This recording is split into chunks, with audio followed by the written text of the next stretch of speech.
If you can stop talking for 10 seconds, that would be fantastic. You want to hit the start timer on there?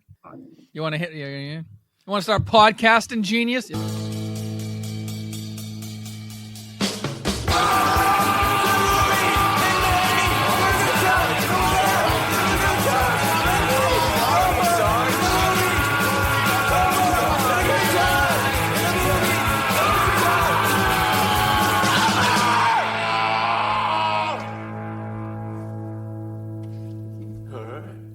Hey, Biff, where do polar bears keep their money? Well, that's a very interesting question. Where do polar bears keep their money? Yeah. In snowbanks.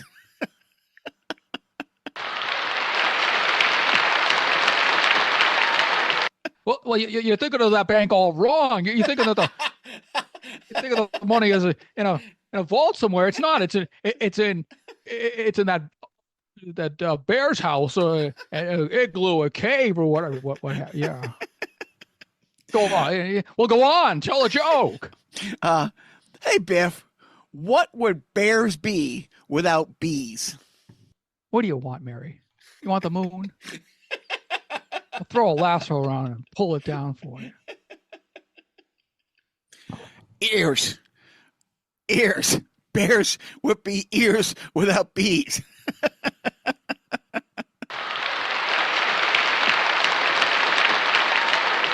This is a very interesting situation.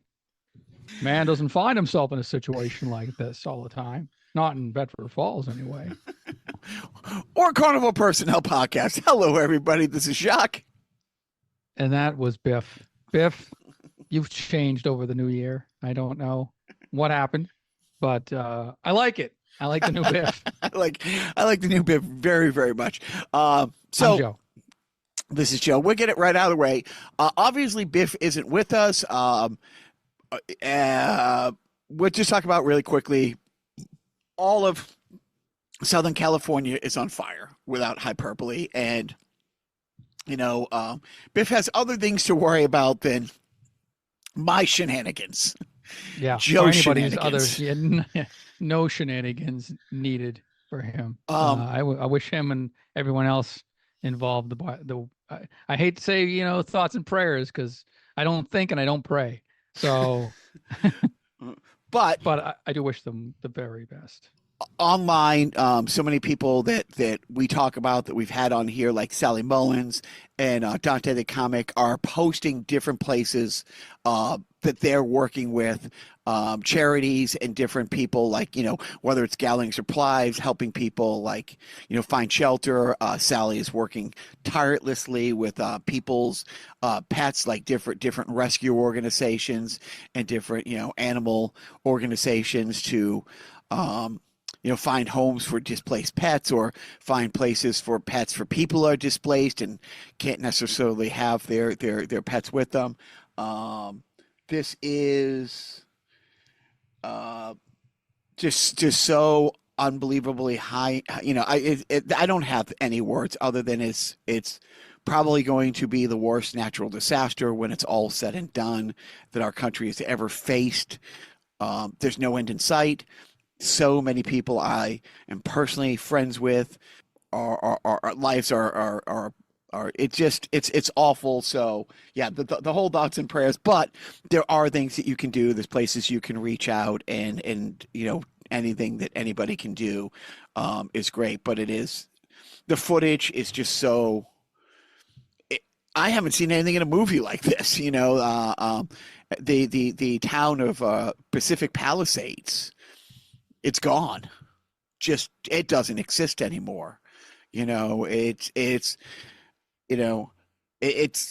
as bad as any, war footage you could, like the burning of Dresden, the firebombing of Dresden at the end of World War II, type thing. I don't think the damage is going to be as extensive by the time this is all done. And then the horrible of the horrible stories is the governor of California had to step in and put an immediate moratorium on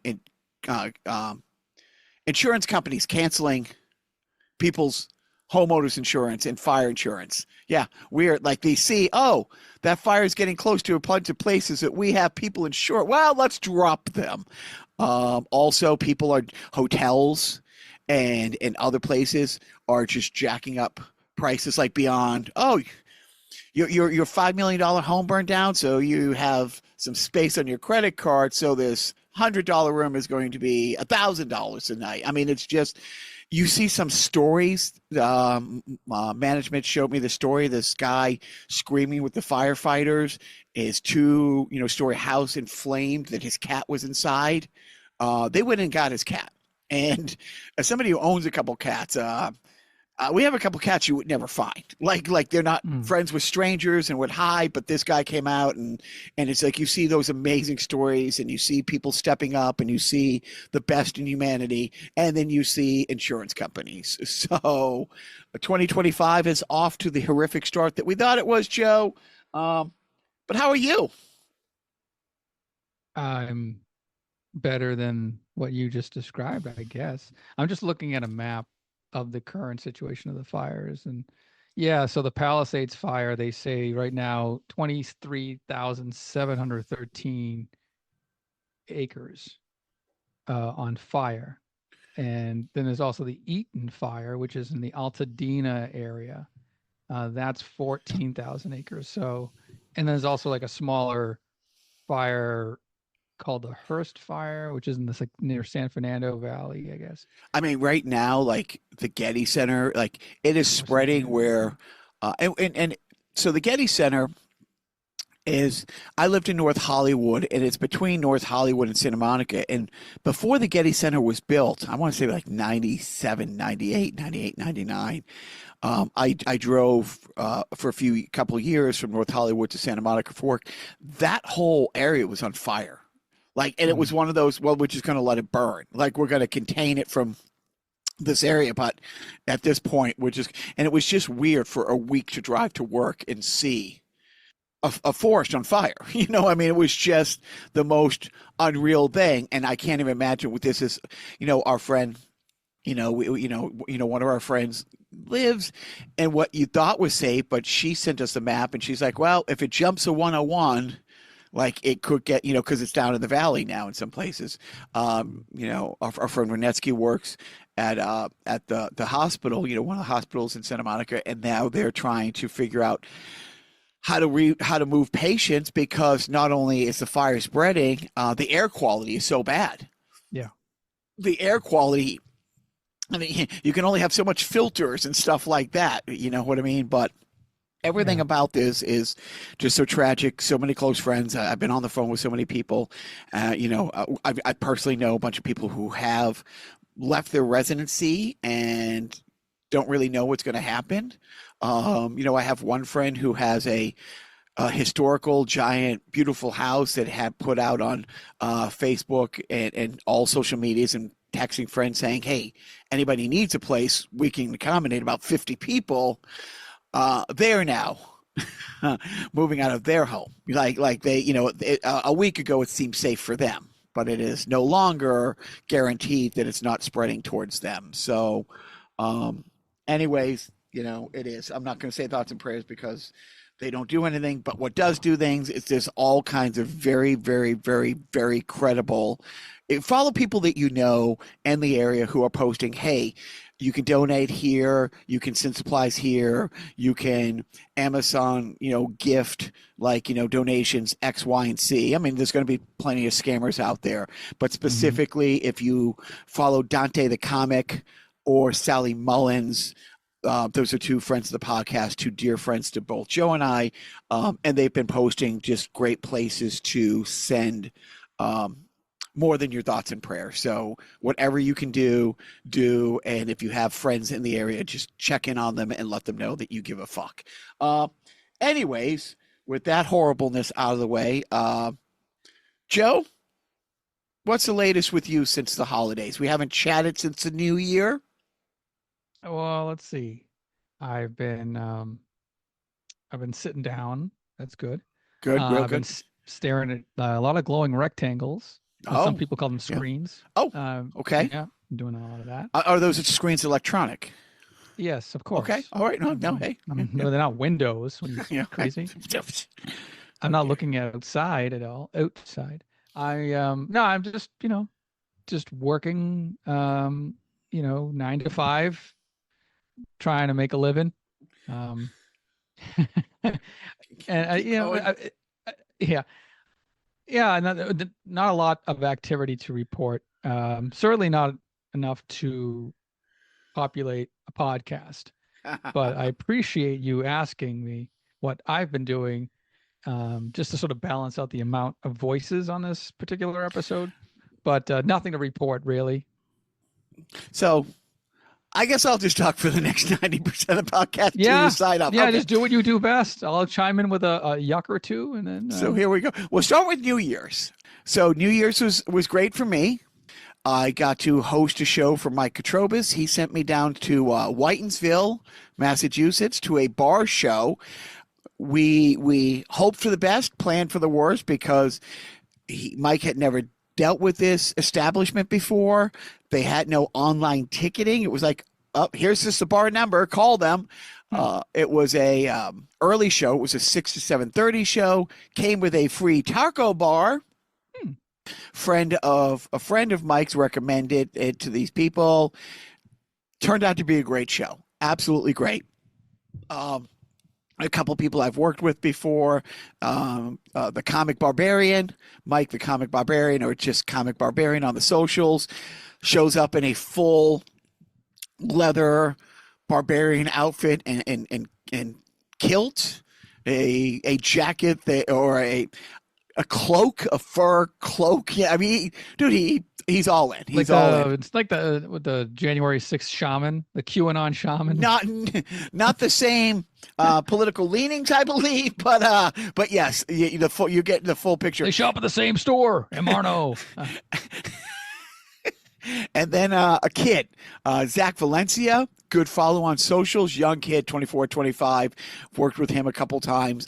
Really fun kid. I like his comedy a lot. Brought my oldest because he didn't really have any plans. So we went down. I put him to work, had him set up all the gear because he keeps saying he wants to kind of do more stuff like this. I'm like, great, I'll show you how to run a show. It was great. It was a fun night. The crowd was great. It was, they want to do a monthly show now, and it's one of those bars where there's not a lot going on there, and it's a real blue collar kind of area.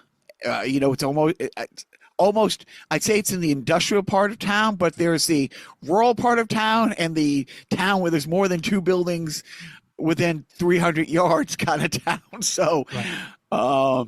Everybody was super nice, and it's one of those shows where there's one of those bars where if there was 70 people in there, 60 of them have been in that bar within the last 2 weeks, for one thing or another. So it had a real kind of like almost like playing at somebody's party, like at somebody had a party at their New Year's Eve party at their house and brought you in. But there was a bar. It was great.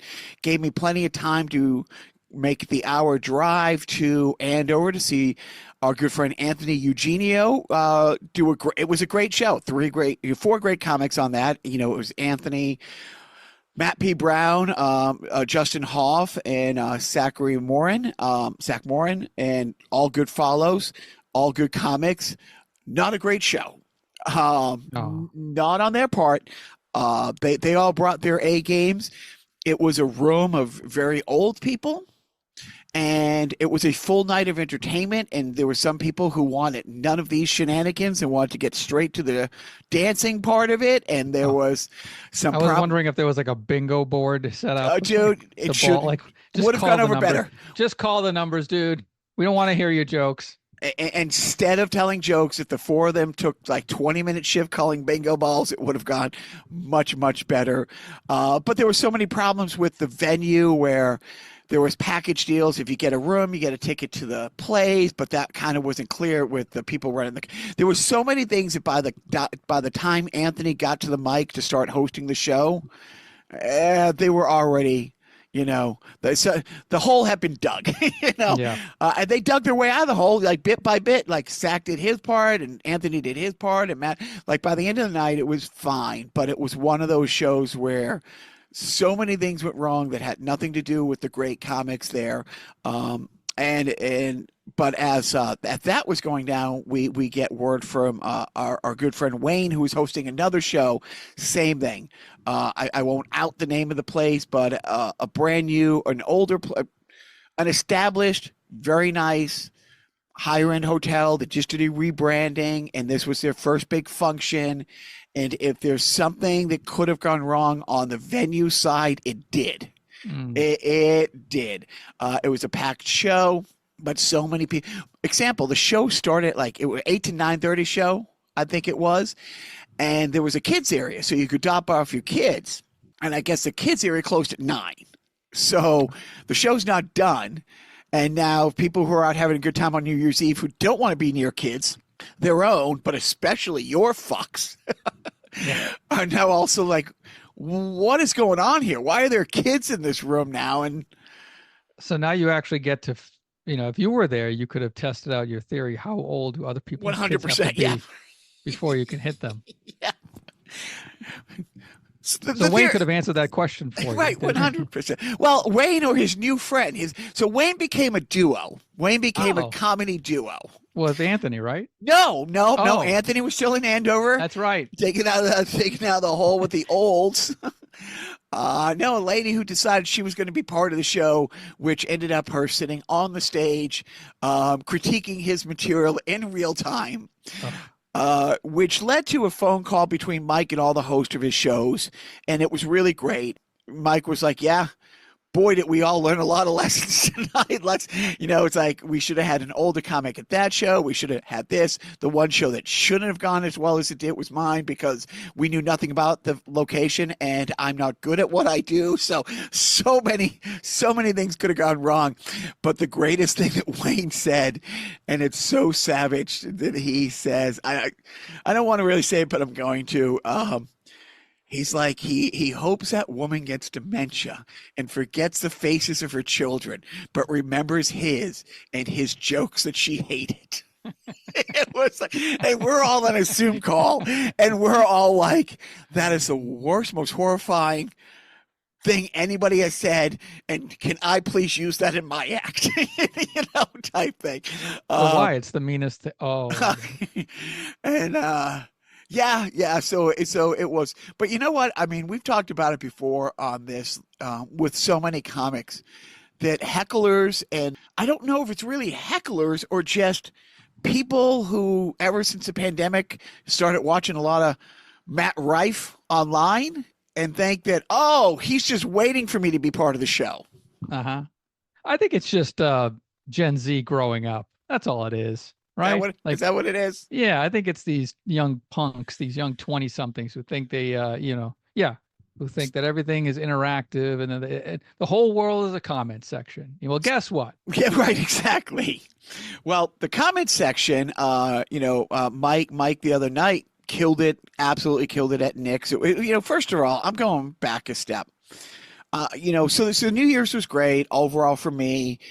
It was a great learning curve for all the comics. Everybody that I saw their set did fantastic. So it was a good night. But yeah, there was, hey, next year let's make sure there's somebody from the hotel there who knows how to work the light system in the room that's locked so the comedians can't dim the lights or raise the lights or do this kind of stuff. Let's make sure that the kids area stays open until the show's done, maybe, so that halfway through a comic set, the people who live in house, right? Yeah, I mean, basically, right. We don't want recess to be, coming through during somebody's punchline. So it was, but then so our friend Matt Mishi has taken over the historic Nick's Comedy Stop from our other friend John Tobin this year, and man, has he hit the ground running. He's been in comedy only a few years, but a lot of his most of his friends are big comics, and they had encouraged him for years to get into it. Well, every card he could play to get every headliner you can possibly imagine, with the exception of Lenny Clark, to come and do Nick's, because Lenny has his own club down the street with his brother. Everybody's done it. And Saturday night was Mike Katrobis' turn. Packed. absolutely packed. The lineup was great. Our friend Ivana was on there. Gianni was on there. Gianni Saltalamacchia. I can only say that name because I was a Red Sox fan when Saltalamacchia was the knuckleball catcher for the Patriots, for the Red Sox. Great guy, killed. I mean, the best set I've ever seen him do. But here he is. Mike's crushing at Knicks. And some older lady starts haggling with the waitress because she wanted to pay in cash, and they have to do it with the machine. And the lady could get the machine to work, and Mike stops the show. Lady is hammered and says, hey, what's going on? Everything okay? And the lady decides to tell Mike exactly what's going on in great detail and how the machine wasn't working. I'm trying to do this. And Mike's like, oh, it's technology. Everybody, my mom's here tonight. And then he went back and forth, and she wouldn't shut up. And then Mike's like, okay, well, just pay the bill. Don't worry, blah, blah, blah. And Mike starts over, and then she starts up, and she's talking so loud. And Mike's like, oh, we need another timeout. We okay? Checks back in, goes, she thinks she's part of the show now. It's like, and she's like, I don't want to be part of the show. Mike's like, well, if you don't want to be part of the show, then shut the fuck up and don't be part of the show. It was kind of good. And, but yeah, it was one of those things. And then 10 minutes later, Mike's at a lull in the bit, setting up for the punchline. And so he's doing the bit where he's like exacerbated and he's quiet and the whole room's quiet. I should pee before I leave. Oh, God. Like she's talking to her friend. And Mike just he's already pantomiming of being frustrated because of the story he's telling inside the show. And now, fourth wall's down. It is real. And Mike just turns and to everybody, it's like, did you guys hear she has to pee? I'm like, because he's a pro, he spun it. He made it funny. But it was one of those things where Mike's like, there's 150 people who paid here to be here, but you two keep on with your shenanigans because I'm sure you're the reason they pay $25 to, come here and do all this. So it's like, yeah, it's like, doesn't matter if you're a pro, doesn't matter if you're at Knicks. It's happening more and more. This is why I'm against miking the tables at comedy. You shouldn't mic the audience. No, you know what? You're right. You're right. What were they thinking, giving everybody their own laugh as they walked in? Yeah. But I do have to say, Mishi has been killing it. Knicks has been packed night after night after night. It is great. Wicked Funny has been packed. People are, coming into the new year, going to shows, which is great because I have like 6-7 shows this month. I'm super excited. I'm doing Knicks in March with Mishi, but it's been a good time as far as comedy goes. OMP, Wayne and Anthony, we have another show. Open Mike Payne. But they got a show in 2 weeks that I'm going to be hosting. Stark Brewery, and it's great because my sister. No, management's friend who went to the last show said, oh, I just saw, because she's following me on the socials and she's following those guys. They said, oh, saying to management, are you going to this show in 2 weeks? Maybe we should all go to it, which would be great. It would be great. It's a smaller venue. It's their first show under their umbrella at this place. That's where, Joe, you and I were with Casey Crawford the day before he did the podcast, so that was great to see him do that show. Mm-hmm. But so yeah, the little comedy thing is good. And sport, we're going to talk sport right off the bat. You want to talk a little sport? You ready? Yes, let's do it. Also, we're going to talk about the list I keep of how small the world is. As anybody who knows me knows, not only am I not a fan of Major League Baseball, I'm not a fan of the Boston Red Sox organization. And I'm not a fan of the Worcester Bravehearts. I love the Worcester Bravehearts. The Worcester Red Sox. The Bravehearts have been there, and I kind of don't like the way that the Red Sox pulled my beloved Spinners from Lowell 6-7 years ago. I don't love the way that they just abandoned the city of Pawtucket, Rhode Island, after 30 years of that being their minor league home to go to Worcester. Good for Worcester for, building this great stadium and making all this stuff happen. But there was a great fear. Well, how could this, collegiate single A summer league team survive? that has been a staple in the city, you know, that our really, really good friend Donnie has been he was a junior in high school when the team started, and he went to the team and said, do you want me to cover your games on Facebook Live? I mean, he created a job for himself as a high school kid, and he's been with them ever since. He's now the assistant GM. There was ownership. The owner was quitting last summer, about a month or two before the season. Says to Donnie, you got to write this press release saying we're folding up, we're all done immediately as of tomorrow. And Donnie says, "This is for the Bravehearts." This is for the Bravehearts. Donnie says, I am not writing that. I'm not putting my name on that. So he got fired. And so did the GM. But at least the owner gave him 48 hours to find new ownership and buy the team, which they did. And it is, I hope there's a documentary coming someday. I will post a link. There's a 15-minute little documentary that a college grad student had done about like them keeping the team going. And over the last few years since the Worcester Red Sox have taken residency, I think a mile, it might be 1.1 mile down the street, the most expensive minor league park in history. It was like $1.5 billion. It's big, it's gorgeous, it has everything right down the street. Like literally if the sun's hitting the right way, the Bravehearts are playing in the shadow of the Worcester Red Sox new building.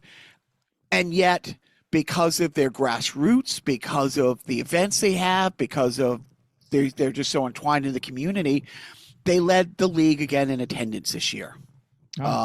So Donnie, the new ownership, but mostly driven by Donnie and Dave Peterman, the general manager, they've now partnered with the Worcester Red Sox. And the Futures League All-Star Game is being played at Polar Park July 22nd this year. There was a very big press conference. Donnie personally asked, like me, our good friend Rodney, friend of the podcast, our good friend Matt, who is the mortuarian, or another fellow comedian. If we want to come to the press conference, I put on my nice shirt. I didn't say one of my nice shirts. I own one nice shirt that fits. I went there. Maybe the best press conference I have ever been in the room for. It was great. The GM of the Bravehearts, Dave Peterman, should be a stand-up comic. He is so charming and pleasant. People have called him the mayor of Worcester for many years. And even the mayor and him have a great relationship. But the announcement was made. The president of the Worcester Red Sox was there. A guy named Dr. Charles Steinberg. He spoke very well. There was the guy from, some city council members, the mayor. But then there was a gentleman, gosh darn it, I'm trying to think of what role he played. Maybe Chamber of Commerce. Maybe he was in the Chamber of Commerce. I'm trying to think. But he gets the mic, and he starts talking the importance of grassroots baseball and what different things like this do in the city. It's also, this is 100th year of not AAAU baseball. I'm trying to think of the big baseball organizations. But this guy starts telling this story about kind of not being in the right place, not headed in the right direction. After school, his mom would send him to the Boys and Girls Club, where this guy ended up being mentored by one Rodney, our friend Rodney. And starts telling this story, how Rodney believed in him. And he ended up going to the college that Rodney went to. And now this guy I wish I was remembering the job he had, but, he's a community outreach guy. Rodney had no idea this was going to happen. I was almost choked up. It was, I know what Rodney does. I've known Rodney for 7 years. Not only does he have the best voice for in-stadium broadcasting in the history of all the sports, just a sweet, sweet, sweet, sweet guy, just a great human being. I've known that, but it was great that here's somebody I got to see stand there and say, he turned me around. This is why I went to college. This is why I have this job. This is why I'm able to do what I am in the community. And this is why, like, minor league sports and minor league teams and these kind of things, these are the things that can really help a community and help kids. And it was great. And then this is where the small world happens. So Dr. Charles Steinberg is talking. And he's like, yeah, when I was working, blah, blah, blah. He's from Baltimore, makes a few Baltimore references, talks about Brooke Robinson, who was our friend Ross's all-time favorite player. And then he goes, and then when I went to San Diego and was working with the Padres, and all my antennae went up. Is it antennae or antennae? If I have more than one antenna. Antennae. Antennae. Thank you. And then I'm like, oh, fuck. So afterwards, I went up and talked to him. I said, would you by any chance know Eddie Epstein? Not the Eddie Epstein that used to run the Red Sox. It was another baseball guy named Eddie Epstein, who is our friend Ross's best friend growing up. I was very close to him for many years. He was the assistant GM of the Orioles and then went out to the Padres when Larry Lucchino, former Boston Red Sox, Larry went from Baltimore to San Diego to the Red Sox, but he took Eddie with him from Baltimore to San Diego, and as he did take Dr. Steinberg. And I'm like, yeah. He goes, well, how do you know Eddie? And I said, well, my dad, who's a physicist, had this apprentice who's kind of like an older brother. His name is Ross Salowich, blah, blah, blah. Did Ross Salowich play baseball as a kid? Yeah, I imagine he was. He looks at his phone, flips, shows me a black and white picture from like 1973. It's like, is this him? Well, I haven't seen a lot of pictures of Ross with hair, so I didn't really know it was a 10. I'm like, he goes, ask him if he played on this team and blah, blah, blah. And this was a sponsor and this was this. I called Ross. Yeah, that guy and Ross grew up together playing baseball. Wow. How crazy is that? That I am, 1 degree separated from the president and the guy. So I called the guy. And I'm like, yep, that is Ross. I said, Ross just sent me the same picture. And I said, Ross comes to Boston 2 or 3 times a year for our family events. He's like, well, you come into the stadium. I want to see Ross. This is really great. So, nice. So I can't tell you, I've never been more impressed with a younger person like I am, impressed with Donnie and what he's done. Saving a franchise, him and Dave Peterman, literally saving a franchise. There's no reason the Bravehearts are still around. By all metrics, they should have been squashed 4 or 5 years ago when ownership gave up on them. They should have just been a footnote in the long history of great teams that have come and gone through the Worcester. And now they are them and the Ice Cats, the Polar Ice Caps, who were an AHL team mostly for the San Diego Sharks, would still be there today, except the NHL made a radius clause where your minor league affiliate, where your AAA affiliate has to be within 100 miles of the parent club. So that's why, the Ice Cats have moved like 8 or 9, 6, 7 years ago, something like that. But yeah, the Bravehearts are there. It's there because of a lot of people, but it's mostly, our friend Donnie and Dave Peterman. And those are the stories where it's like, yeah, you know what? The world's just literally on fire. And, but there are just some great people out there doing great things. And just to be in the room to hear that story about Rodney, man, it was more than worth the drive, out there. Yeah. Yeah, I would say that, maybe some people gave up on the Bravehearts, and some of them might have been updating their Wikipedia page as well, because the latest update for the Worcester Bravehearts on Wikipedia is from the 2022 season. So couple of missing holes there. But, let's get things up to speed. I'll make a phone call out there. I'll make, over the pandemic, Donnie and I got the league, the Futures League on Nessun. They were the only team that was Donnie have playing. A last name or care? Oh, Picario. Yeah. Picario. Yeah, I was thinking Wahlberg. I was thinking, No, he does not have 3. I don't know if he has 3 nipples. I don't know if my Donnie has 3 nipples like Mark Wahlberg. Wouldn't mind finding out. Very attractive kid. but yeah, Donnie Picario, and he is just the best. His brother works for the team, a young kid. No, it is fantastic. It is. It's a feel good story. Another feel good story with comedy. Circling back to that, next week's guests are a father and son tandem. Robbie Prince has been a New England staple for 30 years. And I think Robbie Prince won the second. He might have won the first, second, or third Boston Comedy Festival. I know it was like Dave Russo, Robbie Prince. They won it within the first 3 years. But Robbie Prince is another New England headliner. In my couple years in the biz, I haven't worked with him because he is the king of cruise ships. He is out on the seas more than he's not. But about 6 months ago, I was at an invite only open mic by Dave Radigan. 14-year-old kid up there, crushed it, absolutely crushed it. Turns out it's Robbie Prince's son, and then I saw Robbie, talk to him, told him I want them to do the podcast, and 6 months later we did the podcast. His son Ethan is now 15. I did a show with them. This past Tuesday, again with Radigan. So much fun. And then I did a show with them this past Friday. Another Mike Katrobis show at the Beer Garden in Merrimack, New Hampshire, at the Budweiser plant. So much fun. So he's not a good 15-year-old comedian. He's a good comedian. And what's really great, they're all in. This isn't a hobby.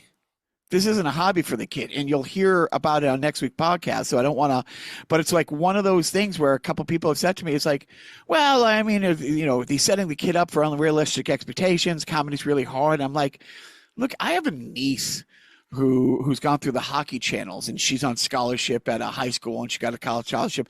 It's the same thing. If this kid was playing basketball, it'd be AAU basketball, like there'd be coaching, it'd be, if there'd be tournaments every weekend.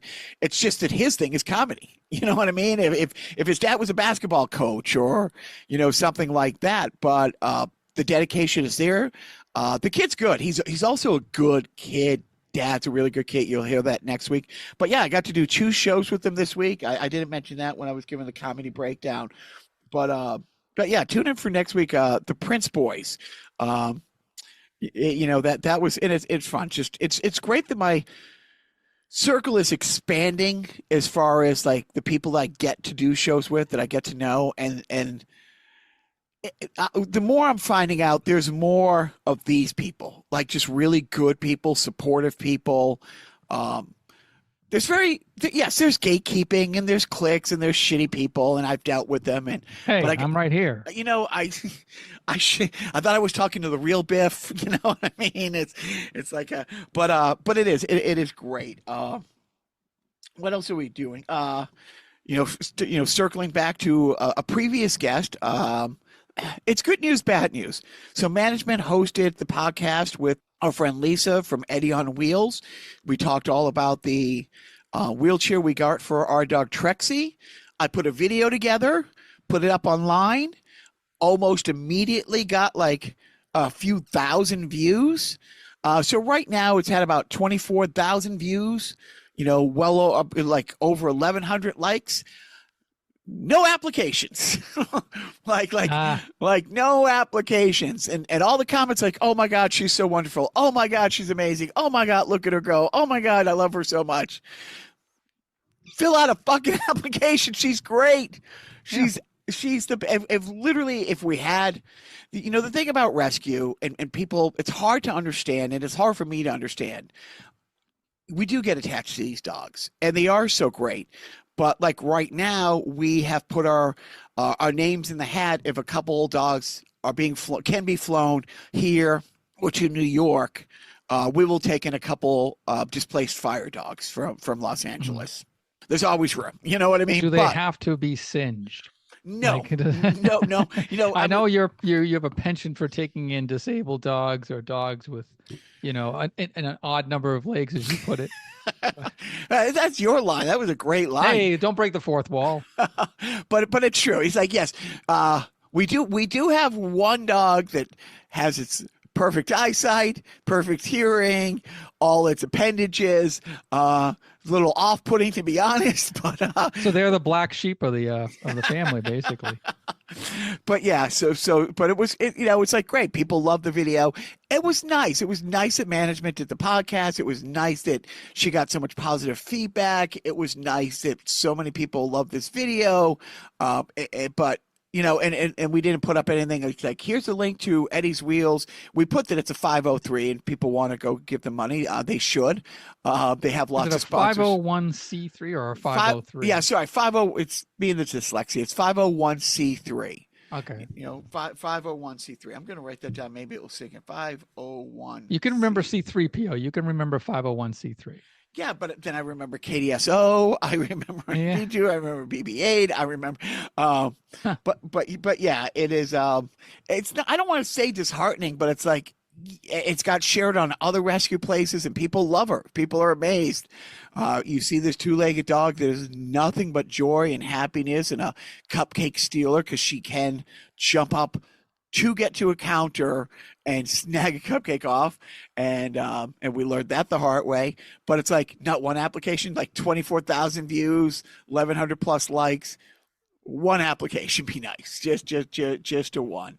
Well, good. Only the really good people are, you don't want like a bunch of, imagine if you had to suss through, 20,000 applications. Like, did you really want everybody that, took 1 second out of their life to click a heart to then say, you know what? I need a dog, you know?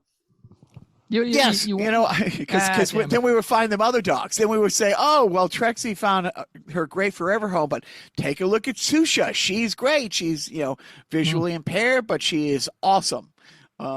Yes, there's not, sadly, there's not a shortage of dogs that need forever homes. I guess so. But now let's get to really the only thing that matters. What are you playing, Joe? I am currently playing, thanks to the Minuteman Library Network. I'm playing Legend of Zelda: Echoes of Wisdom for the Switch. It's the latest Zelda game. I think it came out 4 months ago, which is when I put my request on the library network, and it finally came through the other day. So for the next 2 weeks, I'm going to be chipping away at it, and it's a smaller game. It's not like the bigger Zelda games. So yeah, I'm having fun with it, and yeah, it's a fun distraction because that's all I do. I don't plan for the future. I just distract myself from it, like a true loser. So some people can take a break from all of their planning and living, real lives to play video games. No, that is my real life. That's like, the work is getting in the way of me sitting down and getting lost in these virtual worlds and solving puzzles.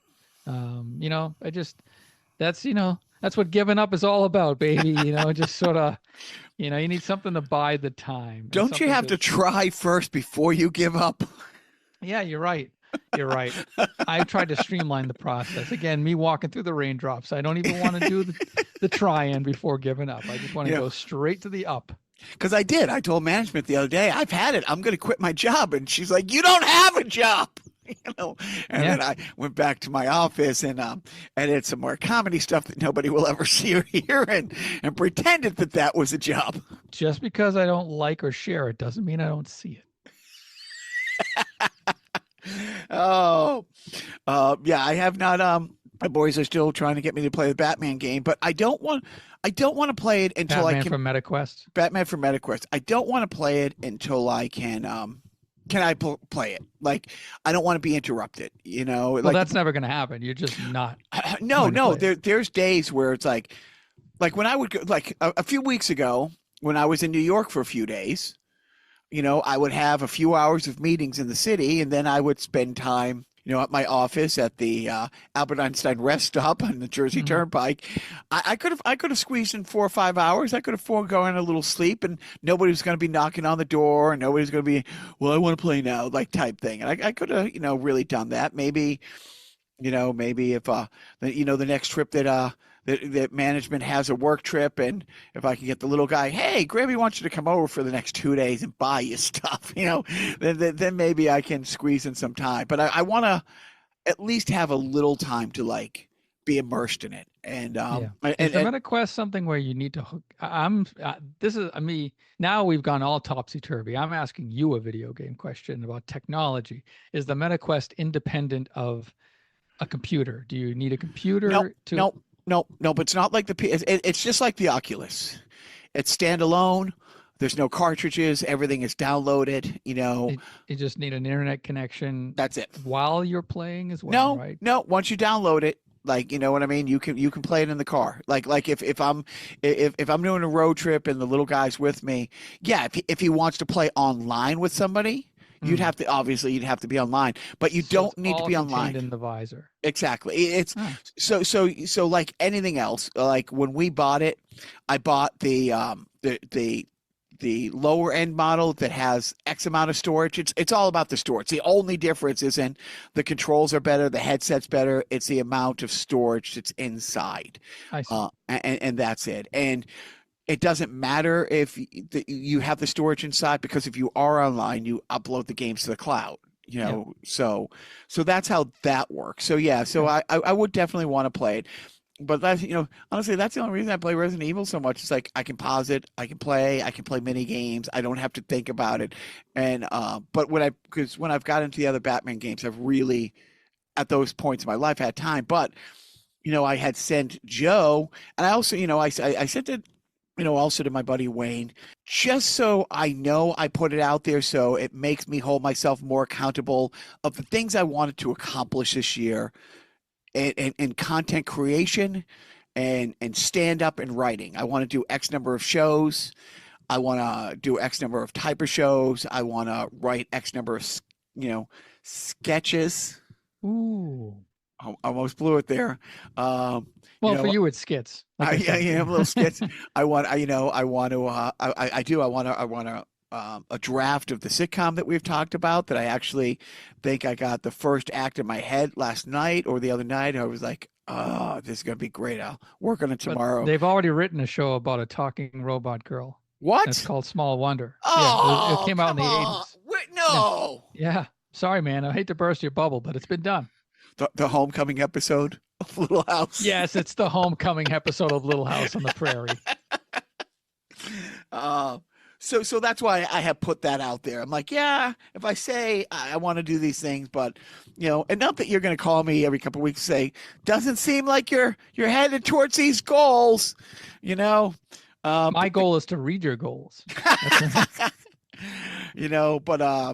yeah, hey, one of the goals was 30 minutes of new material, 20 of it squeaky clean, and I wrote 2 new bits last week that I got to do 3 different times so far, and I realized, oh, I could make these 2 3-minute bits, 1 4-minute bit, and by the time I get done editing, it will be 1 3-minute bit, but I'm on my way. Like, because I just do love the writing process. If I did nothing except write, I'd be more than happy. Yeah. Like all the sketches that I'm writing and stuff like that I'm shooting. I like the process. I like shooting them. I like editing them, but I don't like it as me and them. Right. I mean? Yeah. It's like We need to get someone to play a better you. It's the whole thing. It's like when we did, when we were doing Formal Edition and we were doing In the Crease, it's like as soon as we got different actors to come in, it was kind of, oh, great. And then we accidentally got a couple real actors to come in. It was like, oh, this is how good our little sketches can be with real actors. And then we got some real production people. I mean, that was ridiculous. Ah, the salad days of our comedy writing. And yeah, but I do like the process. I like the whole thing, and and as much as Joe poo-poos like his input, it's like he contributes. Does he contribute as much as I wish he could? No. But does he contribute much more than he wants to? Right. Yes. I guess more than 0 is much more. Right. Right. Like, if you could take some of my shenanigans out of your head, if we could get to less than zero, Oh, that would be your happy place. Uh, so I want Joe to help me with my sketches. Look, I ask 7, 8 hours a day. I don't think that's asking a lot. He wants to do zero. yeah. I mean, hey, So I'm waiting for that disability to kick in so I can quit my job and devote all of my time to writing comedy how from a many times 47-year-old white man's perspective. for a 55-year-old comedian telling Yes, these little stories right. uh, to either 21-year-old kids at a bar in Worcester or 73-year-old to a function hall in the back of a diner in Portsmouth, New Hampshire. Here's a joke for the older crowd. Oh, 66. Oh, 66. Oh. Actually, the joke would be oh 76 because I think the bingo numbers only go up to 75. Oh, see, Yeah. see, see, I see know the too much about bingo. My the mother played bingo for a long time. brevity of your knowledge on the everything. My All right. the brevity.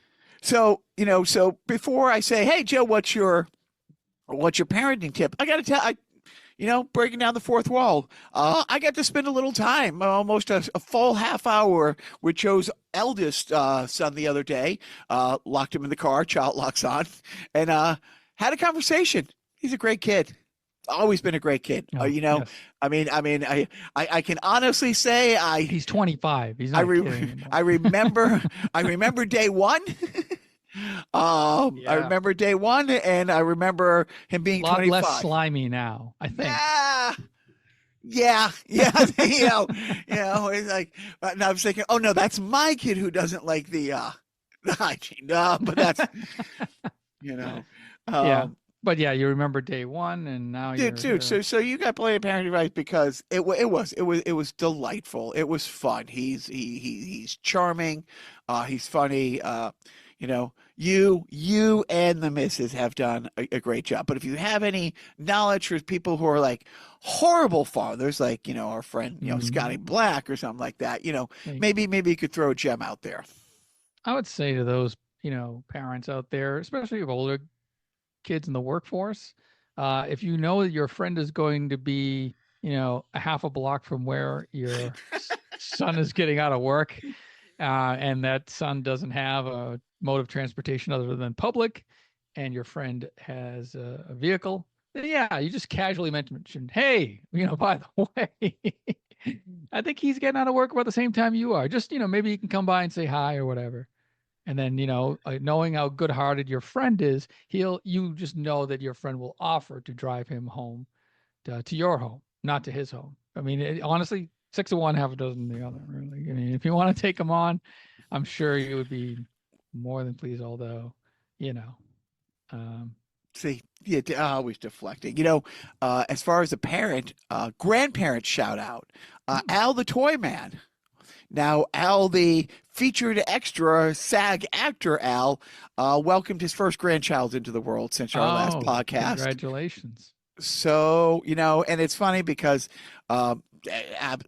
it's great. Like, again, I've known his kids. I was at, his son's bar mitzvah. Like, known him for 30 years. His son's not 30, but I've known Al for 30 years. Maybe his son's 30 now. Anyways, great kids. He has just great kids. He, like Grandpa Al, I couldn't be happier. He's so just it's absolutely perfect, and it's nice. I asked what the origins of the middle name was, and he was named for his father-in-law, the middle name. And Al's like, I love the guy. I really I miss him every day. And it's like, it's great to hear that. You know what I mean? That it's like it is. It's just he's just such a good guy. Wife's such a good gal. Raised a couple great kids.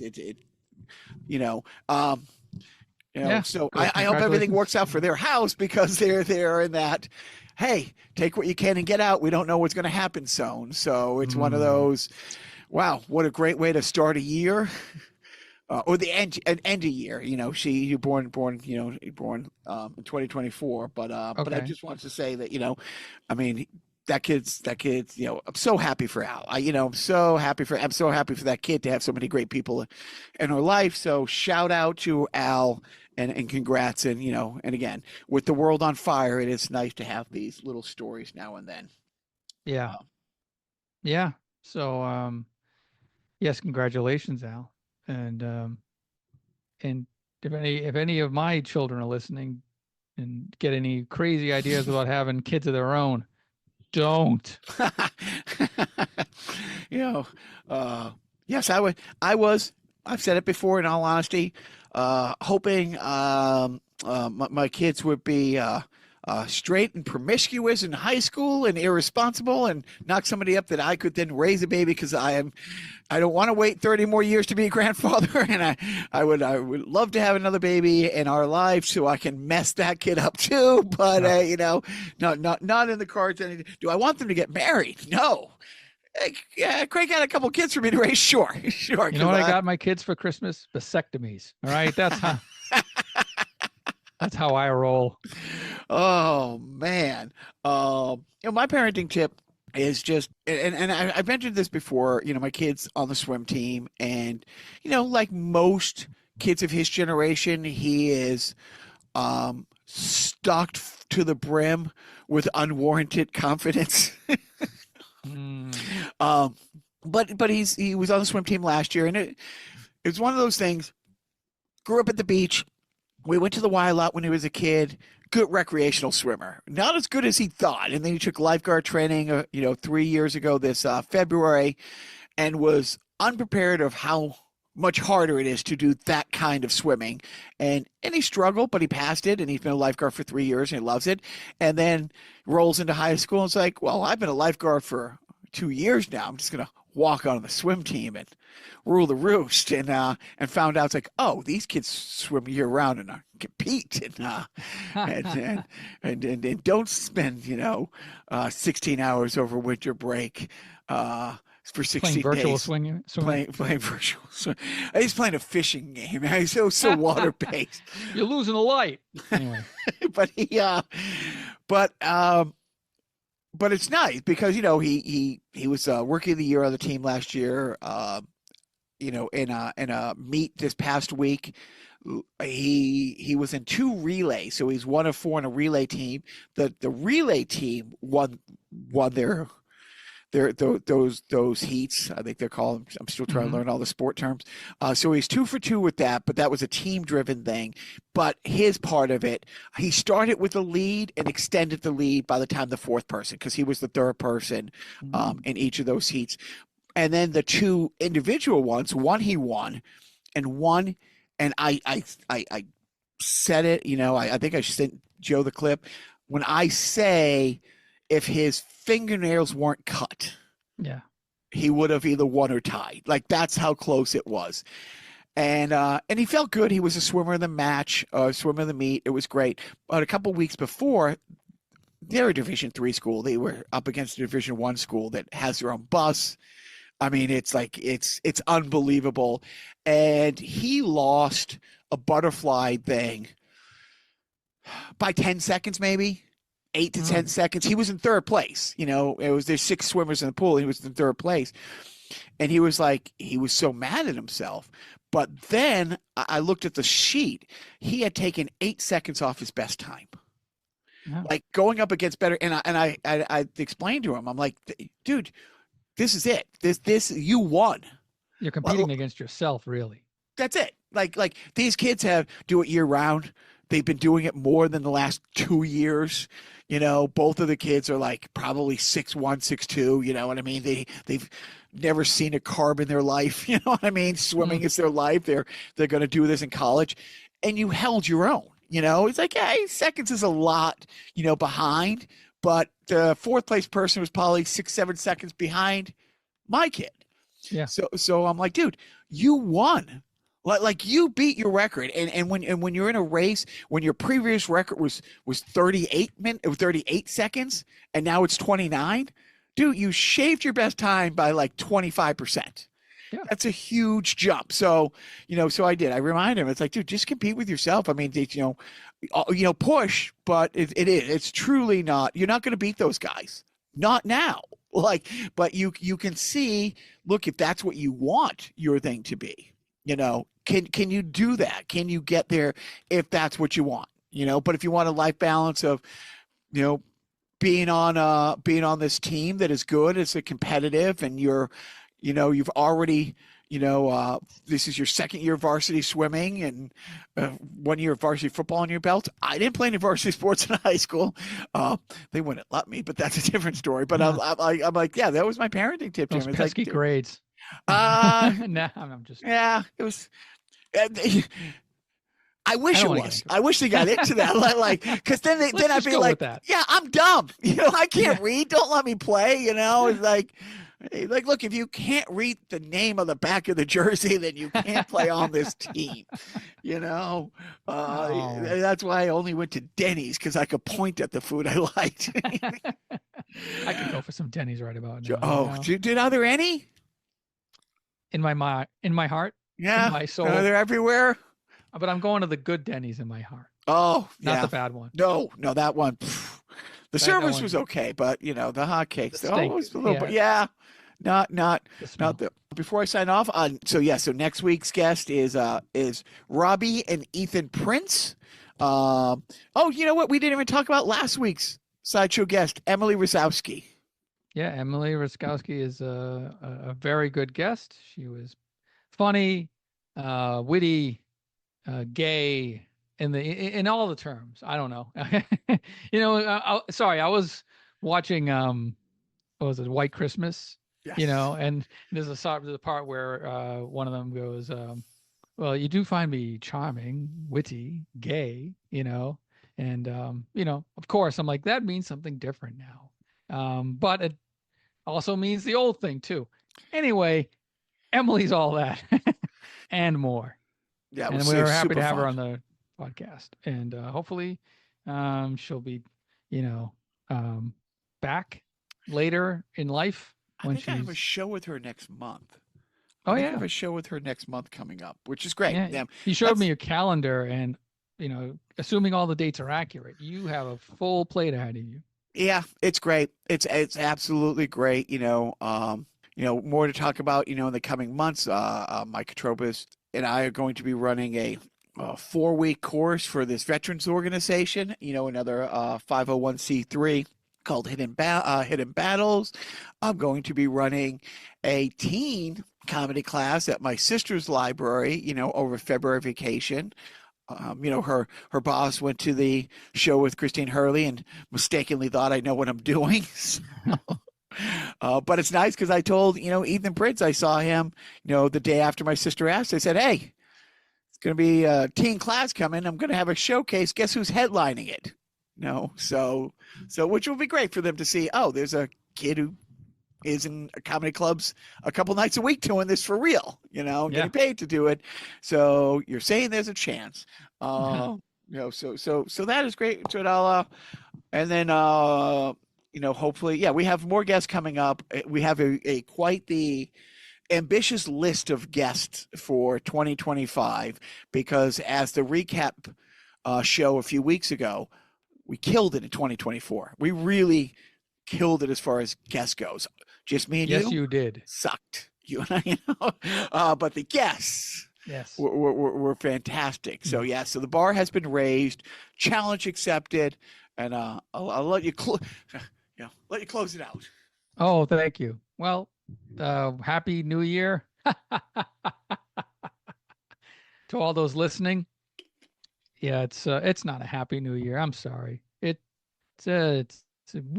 yee, something kind of yee about 2025 so far. But all we can do is hope for the best, right? It's like us atheists say, it's in God's hands. Really, it's let go and let God, right? Um, they don't have a similar term for like let G and let Jesus, right? There's nothing like that. That doesn't make any sense. Um, but anyway, yeah, the fires are, jeepers creepers. I I hope they find water and firefighters and anti-wind machines If there are any, you know, weather devices out there by any sort of corporation that they're not, not what? Oh, I never interrupt. I wanted to give a shout out. I don't know if you've seen the footage of the army, the absolutely army of Mexican firefighters coming up to help fight this. Like Canada has been sending these giant planes that scoop up water and dust, mm, I mean, but there's an absolute army. So maybe when you think of the next border crossings of brown people, think about the people who are coming to save the second biggest city in the country. So sorry, Bob. I didn't mean to interrupt, but I yeah, definitely wanted to make sure that because I'm not seeing a lot of media coverage for this. Not that we're media, not that we cover much, but what little shout out we can do to say, man, it's fucking amazing that we're getting this much help from such a blind people by some people in this country. I yeah. apologize for breaking everything. So now I'm just gonna leave. I'm just you know what? I'm just You've gonna broken the podcast. You've broken the internet. You've broken my heart. And that is a good shout out. And you know what? I'm starting to think it's a trap. I think it's a trap that was set by the Republicans to get the Mexican kind-hearted, firefighters to come up here and then detain them. That's Conspiracy Joe. That's the new 2025 version of me. Conspiracy Joe. What sinister plan is really at play here? We didn't talk about all sorts of wackiness going on. But that's good. We don't need to talk about all the wackiness. You have enough rabbit holes. Um, you don't need one more from me, because I certainly don't know what I'm talking about.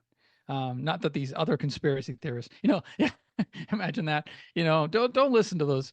Don't listen to me who has no information. Listen to those who have disinformation. Those are the real conspiracy theorists. Those guys really sound like they know what they're talking about. That's what it's all about. That's what it's all about. I just keep staring at this map of the fires, and it's like a triangle right around the LA area, like northern, like Burbank, San Fernando Valley.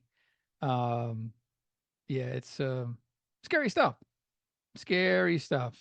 Um, but I have faith in humanity, uh, that it will that we will conquer that we that they will conquer it. I'm not doing anything.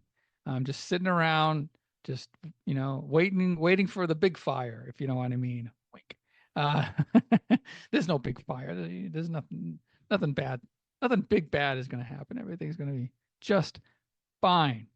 Everything is just fine. So can't wait for a 2025 year of comedy with Jacques and all of his friends, his rowdy friends. And, Happy New Year to everybody. Um, Thanks for listening. And yeah, just hang in there, especially for next week's podcast, like Jacques said, and even the following week. You know what? Just keep listening. Just keep listening. Do what I do. Just turn the blinders on. Turn the blinders off. Put your blinders on to the bad things, and let us tell you the worst things. We'll keep you informed of what we feel are need to be perpetuated out there in the ether. We're not bringing up everything. We didn't bring up what's happening next week. We're not bringing that up. But you know, uh, yeah, it's good times. Good times. We're going to be in our ninth year coming up. So, and Jacques wants to do that Get a Life podcast. And, I keep saying no, but he insists.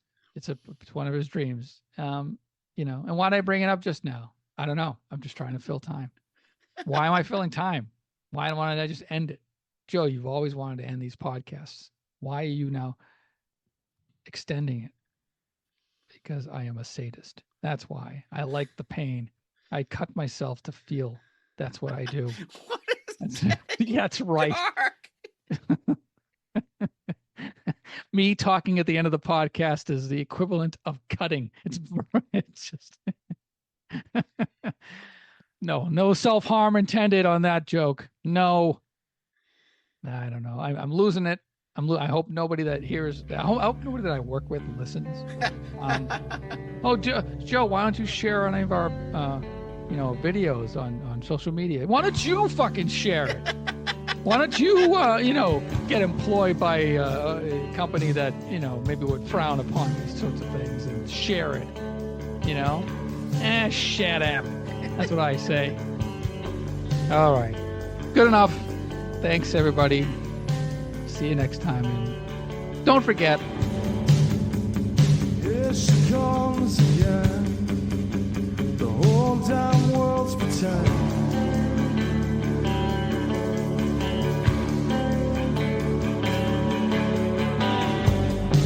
She's singing bye bye blackbird bye. A kidney for an eye.